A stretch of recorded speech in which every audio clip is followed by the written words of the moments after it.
Les rapports sexuels avant le mariage, on en parle aujourd'hui. Comment se tenir afin de ne pas tomber dans la turpitude et se mettre à dos ce que nous enseigne la Bible. Mesdames et messieurs, bonjour et bienvenue à cette émission. Il faut en parler tous les samedis. Nous sommes chez vous à la maison afin de débattre d'un thème très important qui touche à tous les couples. Alors aujourd'hui, nous parlons des rapports sexuels avant le mariage, inconvénients et avantages. Pour ce faire, je ne suis pas seule. Je suis avec des invités et non des moindres. Nous sommes avec Madame Guesson Anastasie, écrivaine, responsable du ministère Justice de Dieu, basée en région parisienne. Elle est mariée et mère de 3 jolis enfants. Bonjour Madame Guesson. Bonjour. Comment ça va? Oh, très très bien. D'accord. Alors vous avez écrit un livre qui est sorti tout récemment, de la prostitution à la prédication. Pourquoi? Alors, ce livre relate un petit peu mon témoignage, mon parcours, ne connaissant pas mon identité. Donc aujourd'hui, j'écris ce livre afin véritablement d'édifier les sœurs et leur dire que, voilà, moi aussi, j'étais dans la prostitution parce que je Donc, vous parlez de votre vie. Tout ça, voilà. C'est un témoignage vécu. Voilà, c'est pas une histoire authentique, que je relate, en fait. Voilà, c'est vraiment... véritablement pour édifier et puis interpeller les personnes, surtout les personnes qui jugent, et de dire qu'il y a toujours de l'espoir. Donc voilà, d'accord. le but de ce livre. D'accord, on en parlera tout à l'heure. Et nous sommes avec notre deuxième invité, M. Fabrice Kwaku, chef d'entreprise et consultant en stratégie et gestion de projet. Bonjour M. Kwaku. Bonjour Madame Amisson. Madame Akon, Bénédicte Akon. Madame Amisson, c'est la réalisatrice de cette émission. Alors, vous êtes consultant en stratégie et gestion de projet. Qu'est-ce que c'est exactement? Alors, il s'agit d'accompagner les entreprises, les organisations, dans le cadre de l'élaboration de leurs projets, tout ce qui est processus stratégique opérationnel pour le succès des différentes activités. Voilà. Et c'est un peu difficile d'assister ces personnes-là qui sont dans ce domaine? C'est pas difficile, c'est le métier pour lequel on travaille. Ce qui est peut-être compliqué, c'est la dimension du projet, parce qu'il y a des projets complexes. Lorsque le projet est complexe, peut-être c'est ce qui va peut-être compliquer un peu le processus d'implémentation du projet. D'accord. Et pour finir, nous sommes avec notre consultant de tous les jours, le pasteur Boisbilé Juste. Bonjour papa. Bonjour. Comment ça va? Ça va. Alors, est-ce que le thème vous parle, les relations sexuelles avant le mariage, inconvénients et avantages? Je ne demande pas en quoi consiste la consultation. Ok. En fait, le thème est d'actualité. D'accord. Il est d'actualité et il sera toujours d'actualité. Parce que tant que l'Église est sur terre, ce thème-là, il sera d'actualité. Parce que ça ne manque jamais. C'est des faits qui sont courants dans notre milieu, dans l'Église. Donc, je crois qu'il faut qu'on en parle. D'accord. Alors tout de suite, nous allons mettre le pied dans le plat pour toutes ces personnes qui sont en voie de se marier, qui ont une personne dans leur vie. Alors prenez votre tabouret, votre chaise, votre fauteuil, installez-vous confortablement parce qu'aujourd'hui, on va parler de quelque chose de très important. Pour commencer, comment entretenir physiquement une relation amoureuse avant le mariage, Madame Guesson? Alors, il faut savoir que déjà, cette relation amoureuse, je pense que pour ma part, déjà, par expérience, c'est véritablement la personne en elle-même dont j'étais amoureuse. Donc, du coup, j'avais toutes sortes d'imagination. Donc, voilà, quand on est jeune fille, on pense au prince charmant. Donc, on se dit, voilà, est-ce qu'il correspond? Et puis, on se dit, oui, peut-être que je rêve d'un homme qui prendra soin de moi, qui me protégera, qui saura quoi me dire. On cherche surtout un chef, on cherche un homme viril, un homme qui a des valeurs, un homme qui est fidèle. Voilà, donc toutes ces choses-là, dans la relation, on s'imagine toutes ces choses-là. Et c'est ça qui entretient en fait la flamme. D'accord. Lorsqu'on est dans l'imagination en fait. D'accord, donc pour vous, on ne devrait pas être dans l'imagination. Au contraire, moi, c'est ça qui a fait ma force, parce que j'étais constamment dans l'imagination. Pourquoi? Parce qu'il n'y avait pas encore le concret, puisqu'on parle de avant le mariage. Donc, j'étais tout le temps dans l'imagination et tout ça. Et je pense qu'effectivement, c'est quelque chose qui est important. Ça permet de rêver et ça nous permet de pouvoir attendre au fait que ça arrive, le concret. D'accord. Et lorsqu'on rencontre le prince charmant, l'homme parfait selon notre imagination, qu'est-ce qu'on fait pour entretenir cette relation physiquement? Physiquement, c'est, en tout cas pour ma part, vu qu'on parle d'un cadre chrétien, Parce que moi, par exemple, j'ai vécu un divorce. Donc, je peux véritablement comparer les deux choses. Et maintenant, je parle dans le cadre chrétien. C'est-à-dire aujourd'hui, je sais qui je suis enfant de Dieu, donc je me calque sur les valeurs du royaume des cieux. Alors que mon premier mariage, je ne connaissais pas mon identité, donc là, c'était vraiment, voilà, on se bagarrait, c'est toutes ces choses-là. Donc, dans le cadre du royaume des cieux, c'est vrai que pour entretenir ces choses-là, on est constamment dans les... On parle des choses de Dieu, tu sais. Quand on n'est pas connecté sur les choses de Dieu, tout de suite, on va penser aux choses charnelles. Donc, charnel, qui dit. Donc, moi, dans ce domaine-là, j'ai eu des rapports après le mariage. Donc, pour entretenir le avant, on parlait toujours des témoignages, de ce que Dieu fait de nos vies, de ce que Dieu fait. Je vais dire, on n'y pensait même pas, quoi. On n'y pense pas, en fait. Parce qu'on est focalisé sur les choses du royaume des cieux. D'accord. Alors, voilà. Monsieur Kwaku, selon vous, comment entretenir physiquement une relation amoureuse? Alors là, vous avez croisé une belle jeune demoiselle qui répond à tous vos critères. Comment vous faites pour entretenir votre relation? D'accord. Alors, on reste pour entretenir cette relation, il faut beaucoup communiquer, il faut beaucoup échanger, c'est-à-dire il faut qu'il y ait énormément d'échanges, donc on va s'appeler, on va se rendre visite, on va se côtoyer, on va, pourquoi pas, chercher à se connaître l'un et l'autre pour savoir quels sont tes défauts, tes qualités, quels sont moi aussi mes défauts, mes qualités. On va essayer d'aller encore plus loin en essayant de peut-être connaître tes parents, essayer de savoir comment la famille fonctionne, comment vous avez grandi, apprendre véritablement à se connaître. Ça, c'est le volet physique. À côté de cela, il y a peut-être des rendez-vous. On va essayer peut-être d'avoir des sorties détente, voilà, pour peut-être agrémenter un peu cette relation-là. Maintenant, au niveau peut-être spirituel, on va peut-être dire qu'on va accompagner cela par la prière. Parce qu'il faut confier la relation au Seigneur. Parce que qu'est-ce qui prouve qu'on est fait l'un pour l'autre? Donc il faut qu'on prie pour savoir est-ce qu'il n'y a pas des dimensions spirituelles qui accompagnent, n'est-ce pas, c'est peut-être les difficultés que nous avons rencontrées au cours du ménage. D'accord. Ok. Alors, papa. Je crois qu'ils ont dit beaucoup de choses intéressantes, mais je vais faire ressortir quelque chose que les deux ont dit. Il faut avoir une juste compréhension des desseins, c'est-à-dire du plan de Dieu pour le mariage. Parce que quand on ne sait pas ce qu'on veut, quand on ne sait pas ce que Dieu veut, on passe à côté du but. Il faut vraiment... C'est-à-dire, à savoir qu'il faille avoir une communion intime. Il faut que, c'est-à-dire, la femme, elle recherche la sécurité, une sécurité émotionnelle. L'homme qui donne la sécurité à la femme, c'est très important. Et aussi, il faut éviter d'être égoïste. Parce que souvent, on pense à soi, alors que c'est une chose qu'on partage ensemble. Donc, il faut avoir une juste compréhension des plans de Dieu pour le mariage. Et je crois que si on a ça, il y a beaucoup d'autres choses, je pourrais citer d'autres choses, le respect mutuel, tout et tout. Si on a ça bien calqué dans notre esprit, je crois qu'on saura entretenir cette relation et puis aboutir à l'objectif visé. D'accord.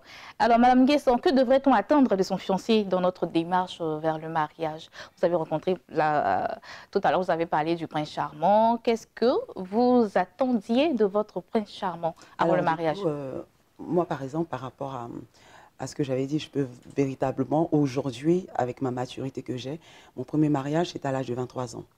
Donc là, à ce moment-là, franchement, tout ce qu'on veut, c'est mettre une robe blanche et on s'en fout, quoi. Donc, on n'est même pas sûr qu'on l'aime, mais on se dit, bon, déjà, c'est un blanc et tout ça. On ne réfléchit pas.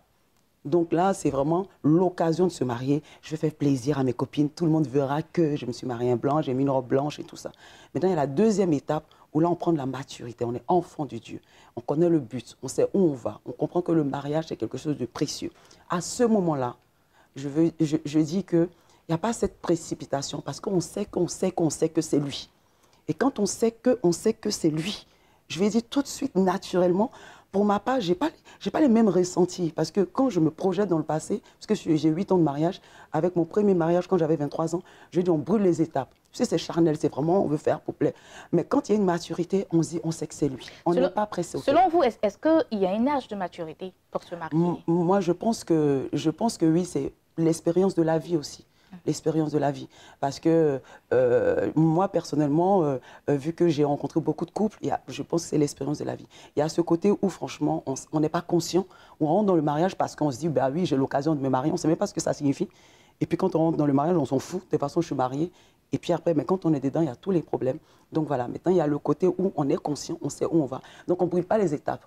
Donc là, il y a le côté où vraiment on garde, je vais dire, on est patient quoi, avec celui qu'on a trouvé. Moi, pour ma part, cet homme, quand je l'ai rencontré, c'est un homme que j'ai rencontré qui était célibataire, qui n'avait jamais eu de rapport sexuel avec une femme.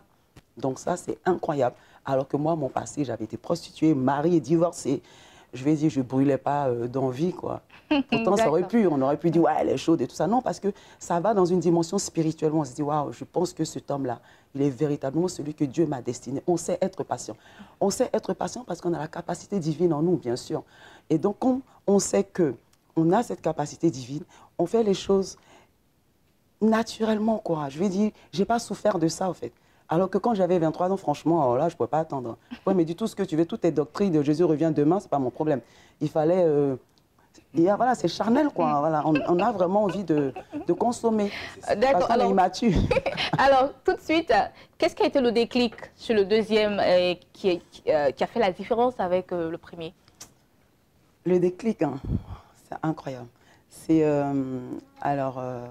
bon, je raconte dans le livre. Moi, à la base, hein, j'étais une personne... très compliqué. Et plus tard, lorsque je vais avoir l'opportunité de rencontrer Jésus qui va se présenter physiquement à moi, il va avoir toutes sortes de dons. Donc moi, personnellement, voilà, c'est pas pareil pour tout le monde, c'est que c'est dans une vision que j'ai vu qu'il allait être mon mari. Dieu a procédé comme ça parce que j'avais mes critères. Et il fallait que ça soit par moi. Moi, mes critères, c'était blanc ou rien. Parce que j'ai divorcé d'un blanc, parce que j'avais, au fait, les médias me faisaient croire que les blancs étaient plus romantiques et les blancs étaient fidèles. Donc moi, toujours, je disais, ah Seigneur, moi je ne suis pas une Africaine, les Africains ils aiment trop les femmes, ils ont 2, 3 femmes. Donc j'avais vraiment mes critères, moi c'est un blanc ou rien, mes ex c'était des blancs et tout ça. Donc quand je suis venue en Christ, c'était un blanc ou rien.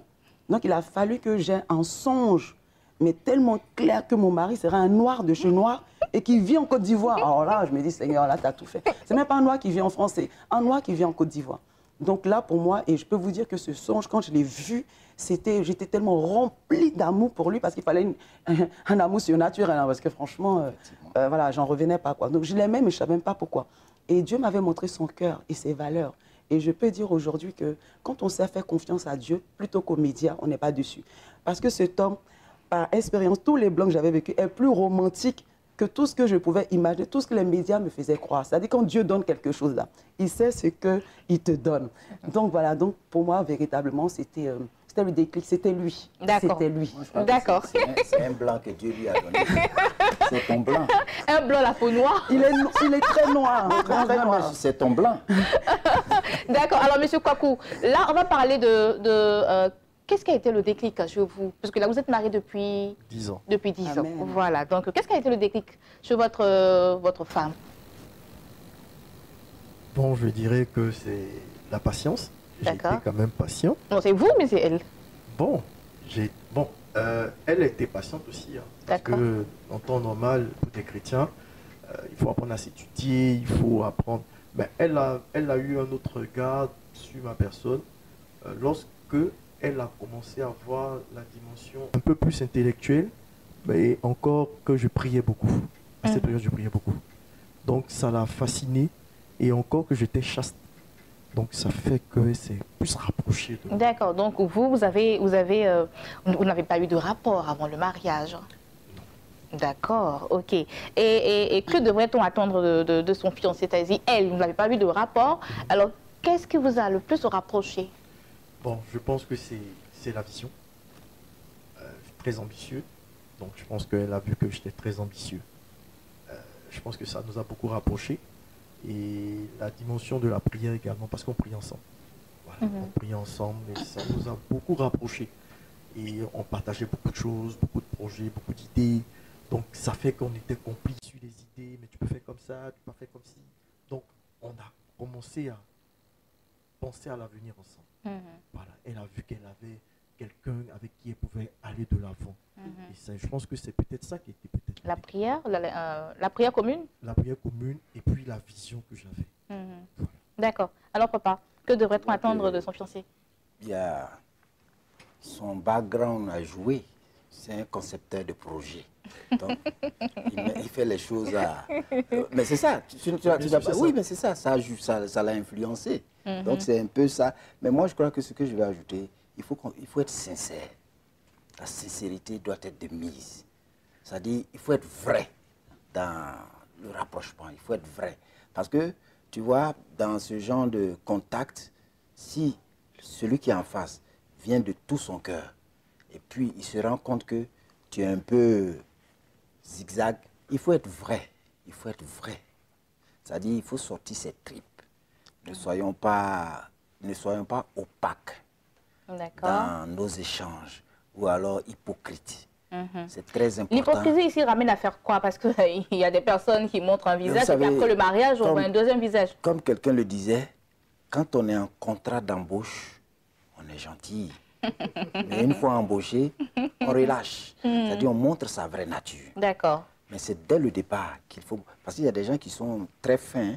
Vous allez beau jouer le jeu, mais ils vous observent. Ils savent que ce monsieur-là, ou bien cette femme-là, elle n'est pas claire. Donc ils vous observent et en fin de compte, ils mettent le grappin sur vous et puis c'est fini, la relation s'arrête. Vous ne savez pas pourquoi la relation s'est arrêtée. Mais elle seule sait pourquoi la relation s'est arrêtée. Si elle est peut-être gentille, elle va vous dire, voilà, c'est pour ça, mais elle seule sait parce qu'elle a des convictions. Elle a des convictions qui ne collent pas avec ce que vous êtes en train de faire. Donc elle s'assoit dessus et puis bon, ça va, on arrête parce que je ne sens pas la chose, mais il y a autre chose derrière que vous ne savez pas. Donc il faut être vrai, sincère, que chacun de nous parle selon la vérité à son prochain. Ok, et en termes de vérité, vous avez votre conjoint en face de vous qui demande d'avoir des rapports sexuels avant le mariage, parce que lui, c'est ce qu'il ressent réellement dans son corps. Et moi, je crois que, on en parlera tout à l'heure, mais je crois que c'est déjà quelque chose, c'est un carton rouge. C'est-à-dire, si vous avez des convictions morales, c'est-à-dire droites, ce genre de parole-là sera comme un scandale pour vous. Ah, mais comment? D'accord. C'est surprenant. D'accord. Pourquoi il m'en parle? Pourquoi il me parle de ça comme ça? En fait, c'est... Ah, mais vous avez demandé à être vrai. Donc lui, oui, il dit ça, oui, ça parle de elle a vérité. dit, mais c'est pas... Quand on dit vrai, c'est pas vrai dans le mauvais sens. C'est-à-dire vrai, si, pour ne pas me répéter, dans la vérité. Selon... On a une base commune qui est la parole de Dieu. Maintenant, tu viens, tu me dis, tu sais que, voilà, ce qu'il faille faire, ce qu'il ne faut pas faire. Et tu viens me dire, bon, ayons des rapports sexuels, ça ne fait rien. De toute façon, on va se marier, ça de trucs. Mais attends, la personne tombe des nues, puisque les valeurs morales qui lui ont été inculquées dans la maison de Dieu, dans sa famille, sont contraires à ce que tu es en train de faire. Tu es en train de dire plutôt. Donc, je ne rentre pas dans cette mécanique-là. D'accord. Alors, Miguesson, comment apprendre à connaître réellement son conjoint? Moi, j'ai voulu revenir juste un petit peu sur la question que tu avais posée par rapport au rapport sexuel. Et je voulais revenir dessus parce que je veux juste dire que moi, je rencontre beaucoup de jeunes, au fait. Et les jeunes aujourd'hui posent beaucoup de questions par rapport au rapport sexuel avant le mariage et tout ça. Il faut savoir qu'aujourd'hui, le souci même, c'est pas le sexe. Parce qu'on a l'impression que dans la religion chrétienne, on met beaucoup accent sur le sexe, au fait. Et tout ça. Alors que quand on regarde surtout les rapports sexuels avant le mariage ou après le mariage, comme si les rapports sexuels après le mariage allaient garantir le couple. Et c'est ça le danger. Donc souvent, on est beaucoup dans ce genre de sujet et tout. Et moi, je connais des couples, par exemple, qui ont vécu vraiment la chasteté. Et quand ils sont rentrés dans le mariage, c'était chaud. Donc, il faut savoir une chose. Attends, je ne comprends pas. Ils ont vécu la chasteté avant, voilà. Et quand ils sont entrés dans le mariage, c'était chaud. Ils sont même partis au divorce. Wow. Voilà, donc c'est juste donc, ce n'est pas une recette voilà. pour dire que ça va réussir. Exact, parce que je me rends compte que surtout, je pense que c'est la mentalité de Côte d'Ivoire, parce que je ne connais pas les autres pays. Moi, je suis de Côte d'Ivoire, voilà. Et moi, je vis en Europe. Donc, je pense que c'est vraiment une culture, au fait, chrétienne, ivoirienne, au fait. Et donc, ça fait que les véritables problèmes même, on ne les voit pas. Parce que c'est vrai, je vais mettre chaste et je vais dans le mariage. Et puis demain, mon mari me tabasse. Où est le problème? Donc, pourquoi? Parce que quand on regarde, moi, à un moment, ça m'avait tellement interpellé que j'ai fait des recherches. Je me suis rendu compte que dans les Écritures, Adam et Ève, excusez-moi, mais il n'y avait pas de mère. Donc, le mariage, même selon la Bible, c'est une promesse, c'est une parole, ce n'est pas l'acte sexuel. Pourquoi? Parce que Dieu a créé le sexe. Et Dieu dit que tout ce qu'il a fait est bon, très, très bon. Donc, voilà. Donc, il ne faut pas que ça soit un tabou. Le sexe, même, qu'il soit avant ou après, n'est pas ça. Parce que qu'est-ce qui fait que quand tu sais que cette femme t'est destinée et tu es toujours, on tourne toujours autour du sexe, et puis derrière, bon, c'est vrai, on va rentrer dans le mariage, je vais pas avoir des rapports sexuels. Et puis, je vais dire, je préserve tellement cette chose que je me focalise tellement sur ça, de rester chaste, qu'à un moment, je ne vois pas que le gars, il est violent, quoi. Voilà. Et que je ne vois pas que le gars, il est avare, il est radin, je ne vois pas ça. Je ne vois pas que le gars, il est bizarre. Pourquoi? Parce que je suis focalisée sur ça. Parce qu'il peut montrer, je ne sais pas véritablement le côté sexe en lui-même, avant ou après. Donc, il y a beaucoup de choses qui rentrent en ligne. Voilà. Donc, il faut savoir que le mariage, en tant qu'enfant de Dieu, c'est une promesse. C'est pour cela qu'à un moment, quand on va voir le modèle même, on a vu, c'est dans le jardin d'Éden, et après, on va voir avec Marie et Joseph, ils étaient fiancés, il n'y avait pas eu rapport sexuel. Mais pourtant, quand Marie est tombée enceinte, on dit que Joseph a voulu partir. Et l'ange a dit, prends Marie, ta femme. Donc, c'est-à-dire, c'est sur la base de la promesse. C'est-à-dire, dans l'église, là, quand il y a plusieurs sœurs, il y a plusieurs frères. Quand un frère dit, celle-là, c'est ma fiancée, ce n'est pas une question de rapport sexuel. C'est une promesse. Donc, si on sait que nous sommes des enfants de Dieu et qu'on sait que cette femme-là, on l'aime, je veux dire, on ne parle même pas de sexe. Parce que sexe, c'est quelque chose de délicieux. Pourquoi tu vas venir dire à une personne, je vais coucher d'abord? Il n'y a même pas ce sujet-là. Donc, si réellement tu comprends que cette femme, elle est différente vis-à-vis des autres. Parce qu'aujourd'hui, pourquoi on essaie de cadrer ça? Parce qu'on s'est rendu compte que malheureusement, il y a beaucoup de blessures après l'acte sexuel et que l'homme est parti. Et parce que nous, les femmes, on est très sensibles, parce que le rapport sexuel, c'est très mystérieux. Donc, voilà. Donc, ce n'est pas vraiment pour... Puisqu'on va revenir là-dessus, vous allez comprendre pourquoi la Bible nous conseille même, surtout les hommes de Dieu nous conseillent, c'est bien, c'est une bonne chose, de rentrer dans le cadre du mariage civil, parce que le mariage a été légalisé civilement plus tard. Pourquoi? Pour protéger les femmes, excusez-moi, parce que quand vous regardez dans les archives, avant les hommes faisaient beaucoup d'enfants, et puis c'est presque dans les années 1970 et tout ça qu'ils ont institué le mariage civil pour protéger la femme. Mais sinon, avant là, eux aussi, c'était un rapport sexuel. C'était considéré comme mariage, au fait. C'est pas quand on va devant le maire qu'on est marié. Nos parents au village, avant, quand ils avaient la dot, c'était tu es marié. Et ça allait, il n'y avait pas de divorce. Aujourd'hui, on fait toutes les choses réglo. Et puis c'est là même, il y a 10 fois plus de divorces. Il y a un souci. Il y a des choses qu'on ne comprend pas, au fait. D'accord. Voilà. Alors justement, pour éviter d'aller à cette catastrophe, c'est-à-dire tu rentres dans le mariage, tu es confronté à une violence, pas possible, tu es confronté peut-être à une infidélité, voilà. Comment éviter ça? Comment éviter d'aller au divorce tout en apprenant à mieux connaître son conjoint, mieux le cerner avant d'arriver dans le mariage? Oula, ça c'est... Je pense que là, on va encore dans un autre sujet. Parce que ça, franchement, pour vous dire, on ne peut pas véritablement connaître une personne. Impossible. Impossible. Il y a des personnes qui m'ont dit, oui, je regrette mon mariage, des hommes de Dieu, hein.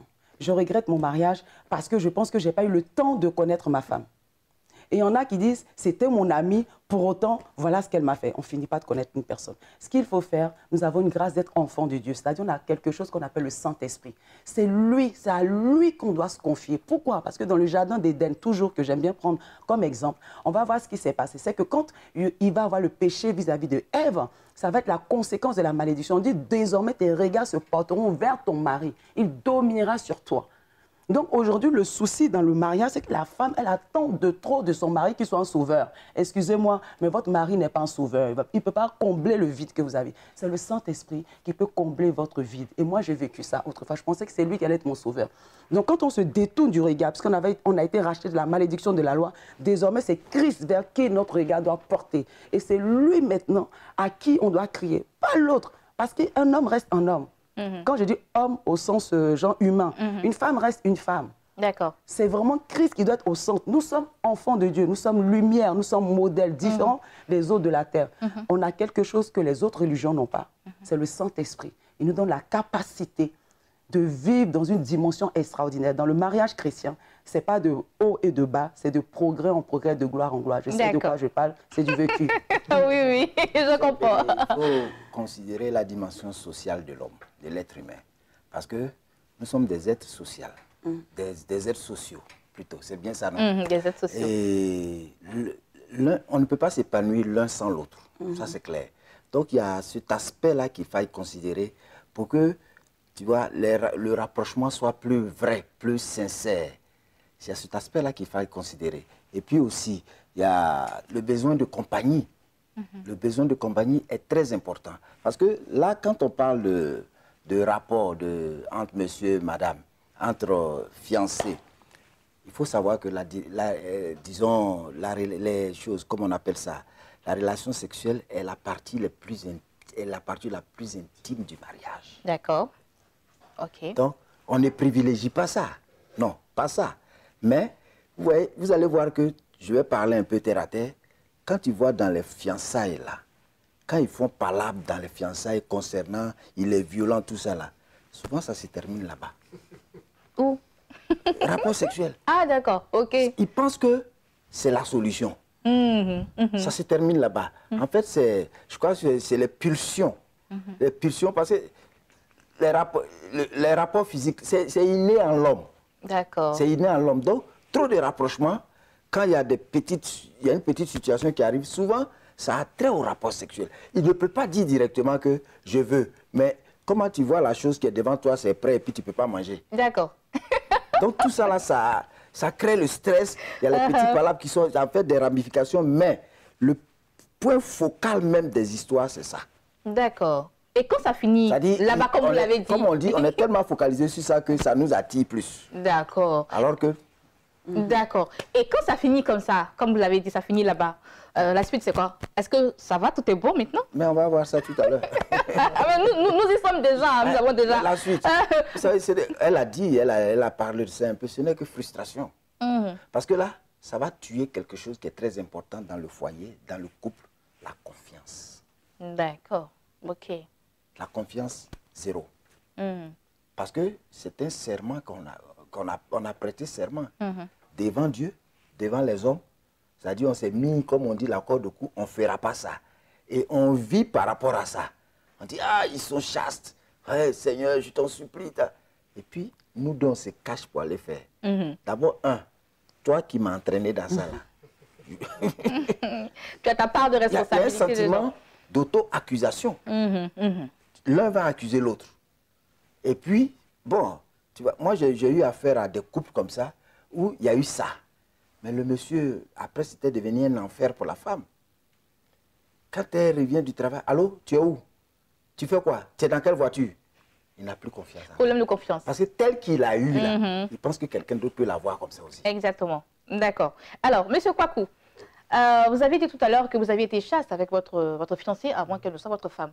Comment est-ce que vous avez appris à la connaître? La préparation, c'est très important. D'accord. Il faut apprendre à connaître son conjoint. Ça veut dire quoi? Son caractère. Comment il réagit face aux situations. D'accord. Est-ce que si on a des difficultés, est-ce qu'elle pourra tenir? Comment elle réagit devant ses émotions lorsque on est dans une situation favorable? Voilà. Il faut apprendre à connaître son conjoint. C'est très important. Souvent, on fait fi de ces aspects-là. On s'engage dans des relations. On fait fi du caractère de la personne, alors que le caractère de la personne n'est pas compatible avec le nôtre. Comme on a un but à atteindre, qui est le mariage. Voilà, le mariage, mais sexuel. Ok. On omet les réalités propres à notre relation. Et ce qui fait que lorsqu'on se met ensemble, alors tout sort. Parce que tout ce qui était caché sort. Ton caractère sort, ton caractère sort. Et là, il faut apprendre à vivre ensemble. Bon, à un moment donné, on oublie aussi un autre aspect qui est ce qu'on peut dire les émotions du passé. Donc, je suis venu dans le mariage avec mes émotions, avec mes blessures, avec mon manque de confiance, avec mon assurance. L'autre aussi vient avec ces mêmes émotions. Et puis après, on n'a pas eu le temps de traiter ça avant le mariage. On rentre dans le mariage et c'est maintenant qu'on va commencer à traiter ce problème. Si la grâce de Dieu permet, on continue, ça va aller. Mais si la grâce de Dieu n'est pas suffisante pour pouvoir régler le problème, on va se séparer. Donc voici des causes de divorce. La mauvaise préparation psychologique, spirituelle. Parce qu'on ne prend pas le temps de connaître réellement son partenaire. Mais comme l'a dit Mme Guesson, elle a dit qu'on finit jamais d'apprendre à connaître une personne. On peut avoir quand même un portrait sur lequel... Un panorama. Voilà, sur lequel on accepte de s'engager. Parce qu'on se dit que, oui, elle a des blessures, elle a un passé. Mais malgré ce passé-là, moi, ma part dans le mariage, c'est de l'aider à être meilleure. C'est de l'aider à être elle-même en étant meilleure, en étant... en exerçant dans l'œuvre de Dieu, en donnant le meilleur d'elle pour l'évolution du royaume. Peut-on se mettre avec une personne qui traîne encore des blessures dans le passé. Oui, il y en a toujours des blessures. Vous êtes là, vous avez également des blessures. Nous avons tous des blessures. Des blessures non traitées. Hein. Des blessures non traitées. Ça y est, la personne ressasse. Ces blessures restaurées. Hein. Ces blessures viennent la plupart du temps, on pense même avec nos parents, les rigides.